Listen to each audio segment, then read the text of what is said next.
जी, हम सब साधकों का भी प्रश्न है कि महाराज जी सेवा में मन लग जाएगा, बाहर के किसी भी सुनने में, वाणी पाठ इसमें सब जगह, बट जो वो अंदर वाला सिस्टम शुरू होता है महाराज जी, जो मुख्य है जहां से सारा काम बनना है, तो महाराज जी उसमें बहुत ही मन भागता है महाराज जी, इधर जा रहा है उधर जा रहा है, उसी समय सारे काम उसको याद आते हैं, उसी समय सारे इंपॉर्टेंट सारे ये बहुत जरूरी है, इससे भी जरूरी है, ऐसा भी प्रतीत करा देता है महाराज जी। लेकिन हमको समय, कुछ समय एकांते सुखमास्यताम अथा तो ब्रह्म जिज्ञासा, कुछ समय हमें एकांत देना चाहिए, अपने अंदर की देखना।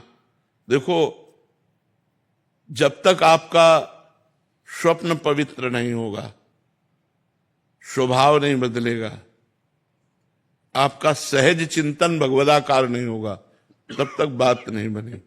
हमारी स्थूल साधना का प्रभाव सूक्ष्म शरीर पर जब पड़ेगा तो स्वप्न सात्विक आने लगेंगे, अच्छे आने लगेंगे कि हम आज गंगा स्नान करने गए, आज वृंदावन गए, आज हम एकांतिक में बैठे थे, आज हमारे पास अमुक संत आए, अमुक मंदिर, ये मतलब भागवतिकता आने लगेगी और स्वभाव आपका परिवर्तन होने लगेगा।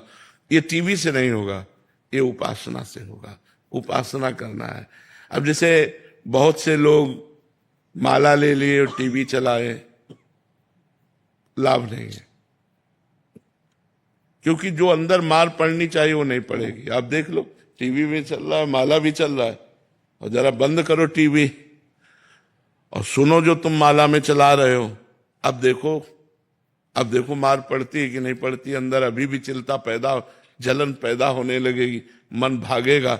बस यही लड़ाई लड़नी है, और भगा के जाएगा कहाँ वो, नाम में लगाते रहो और मन स्थिर हो गया, बस बात बन गई। वही भगवदाकार मन, सावई मना कृष्ण पदारविंदयो, मोक्ष का स्वरूप हो गया। विषयों में लगा हुआ मन बंधन का कारण है, भगवान में लगा हुआ मन मोक्ष का कारण है। जब हम किसी नाम मंत्र में कई घंटे अपनी वृत्ति लगाते हैं, तब वृत्तियां हमारी पवित्र होती है। नहीं तो हम क्रियाएं भागवतिक करते हैं, वृत्तियां अंदर गंदी बनी रहती बहुत लंबे काल तक। आप अंदर की बात देखना, बाहरी सुधार से कुछ नहीं होना, आंतरिक सुधार चाहिए। बाहरी का, आप मंदिर जाते हैं, आप टीवी में रामायण देखते हैं या रामायण सुनते हैं, संतों के प्रवचन सुनते हैं, सब बाहरी क्रियाएं हो रही हैं। आप आरती पूजा भी करते हैं, आप सब करते हैं, लेकिन आप अंदर झांक के देख लीजिए। ये कोई कल्पना नहीं है, हम तुम सब बिल्कुल साक्षात बैठे हैं, अंदर झांक के देख लीजिए, गणित वही चल रही है। मन की गणित नहीं बदली तो बदला क्या? सहज भजन में गाया गया है कि मन की तरंग मार ले बस हो गया भजन है। जो मन की तरंगे उठ रही उसको शांत कर लो, मन शांत हो गया, भजन हो गया, वो भगवान में स्थित हो गया, बात बन गई। अब कहने को तो 1 मिनट लगा, लेकिन पूरा जन्म लग जाता है भाई। हम लोग उसी के अनुभव में हम बैठे हैं, बचपन से लगे तो उसी की तो तार रही है, बचपन से उसी में लगे रहे तो देख रहे हैं उसके कि कितना खतरनाक चीज है ये।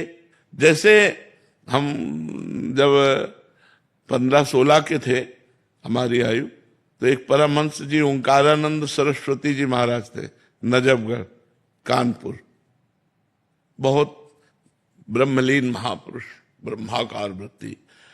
तो बहुत हंसे हमें देखकर साधु वेश में, पहले से घर जाया करते थे। तो उनका बच्चा बाबा जी बन गए, संत बन गए।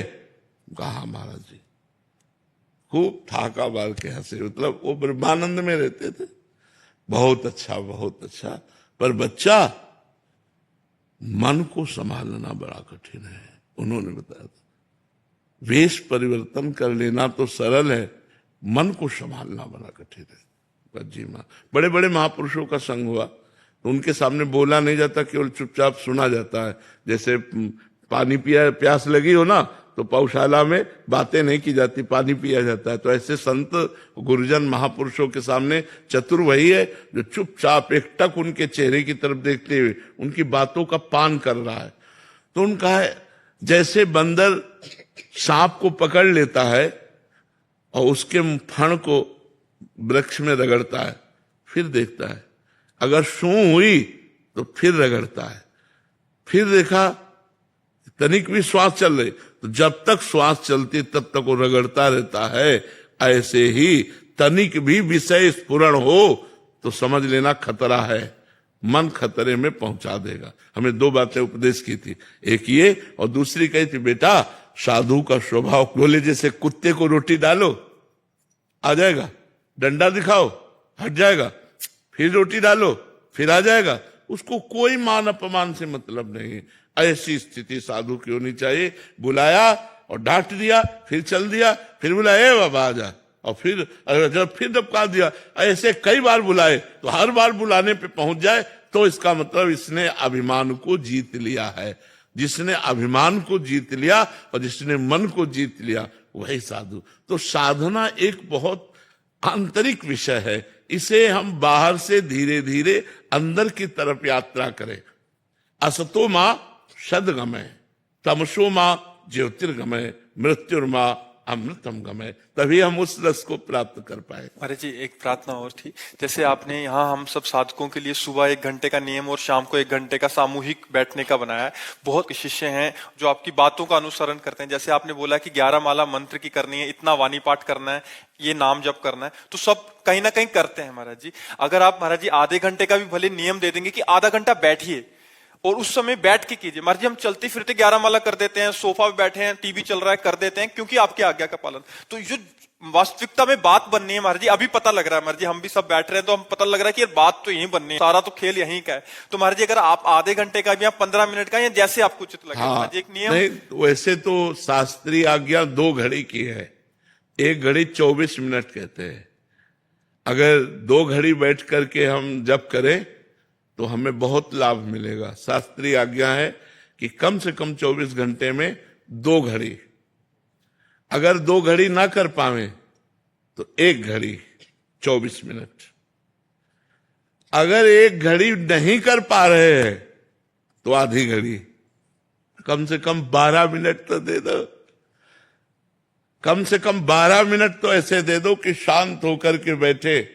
वैसे 24 घंटे में अगर 24 मिनट दे दे तो धन्यवाद है, और अगर 48 मिनट करता है तब तो वो बहुत अच्छी बात है, बड़ा अच्छा साधक बन जाएगा।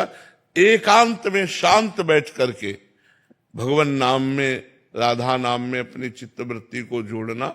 अगर आपके पास बिल्कुल समय नहीं है तो 1 घड़ी तो 24 मिनट, फिर बोले उतना भी नहीं तो आप आधी घड़ी से शुरू करो। मतलब महापुरुषों ने कहा 1 घड़ी आधी घड़ी, आधी में पुण्य आदि, तुलसी संगत साधु की हरे कोटि अपराध। तो अगर हम 1 घड़ी 24 मिनट वाला हमें बहुत सहज लगता है, पर जिसका बिल्कुल भाव नहीं बना है तो 12 मिनट तो कर ही सकता है यार। कि 12 मिनट बाबा ने कहा 12 मिनट बैठ करके राधा राधा राधा ध्यान पूर्वक नाम जप करना, इससे बहुत लाभ प्राप्त होगा। वैसे 2 घड़ी 48 मिनट मतलब लगभग थोड़ा ही कम, नहीं तो 1 घंटा पहुंच जाता है जाके। 12 मिनट की कमी होती नहीं तो 1 घंटा, 1 घंटा हम लोग बैठते हैं जाकर के शाम के 4:45 से 5:15 बजे तक, और सुबह 6:15 से 7:15। हाँ, 2 घंटे का समय सब साधना करते हैं अपने अपने, पर सामूहिक रूप से हम जप के लिए अनुष्ठान दिए हैं तो उसमें हम भी बैठते हैं जाकर के। शाम वाले में, सुबह वाले में तो इसमें समय जाता है, शाम वाले में बैठते हैं। ऐसे एकांतिक समय निकालना चाहिए। हमारा जो शास्त्रीय सिद्धांत है, एकांते सुख मास्यताम, सुख पूर्वक आसन में एकांत में बैठकर भगवान के नाम का, रूप का, लीला का चिंतन करना। तो लीला चिंतन तो बहुत आगे की बात है, रूप चिंतन भी बहुत आगे की बात, अभी नाम चिंतन में लगना चाहिए।